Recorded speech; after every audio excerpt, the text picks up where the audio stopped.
Good morning, dear students. Welcome to new chapter, that is the Age of Industrialization. This chapter is not included for the board examination of this year, but this chapter is also included for the third periodical examination. So here we discuss some of the themes discussed in this chapter, which will be included for the examination. So kindly go through the materials that is discussed in this class. Here we discuss before the industrial revolution, what is the situation of the world and country before the industrial revolution. So the proto-industrialization, that means the form that existed before the industrialization, we are discussing about that. So the large scale industrial production for international market not based on the factories, it is mainly based on the agrarian countryside. It is because it was on that time the rulers had granted different types of monopoly to the guilds. So they had the newcomers in the trade and markets. It is not possible to work with these guilds. So they shift their focus from the towns and cities to the countryside. So the countryside people mainly rely their needs, day-to-day life, based on their life upon the agrarian sector. But they got an additional supplement of their income through the supporting the demands of needs of these traders.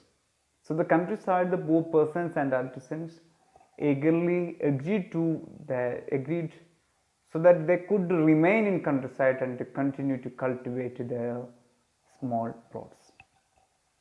So these activities cultivated in the countryside were taken into London, and there it becomes a finishing center. The coming up of the factory. Next topic we discussed the coming up of the factory.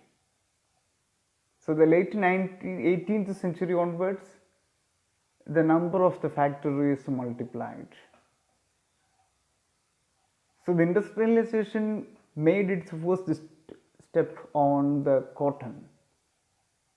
So the productions boomed in the late 19th century. Especially the notable person Richard Oakwood, he created the cotton mill. What is the specialty of this cotton mill? Costly machines were set up. So all the processes brought together under this particular roof. That means it was a shift from the materials created and produced in different parts into under one roof and one umbrella. So there the management was very easily.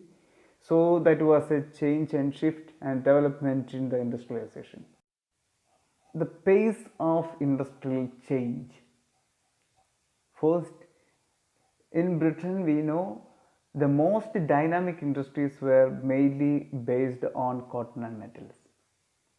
Second, the traditional industries cannot be displaced by the new machineries and industrial growth. Third, the pace of changing in traditional industries was not mainly based on the steam powered cotton or metal industries, because the ordinary and small innovations were the basis of growth in non-mechanized sectors. The fourth one, technological changes occurred slowly.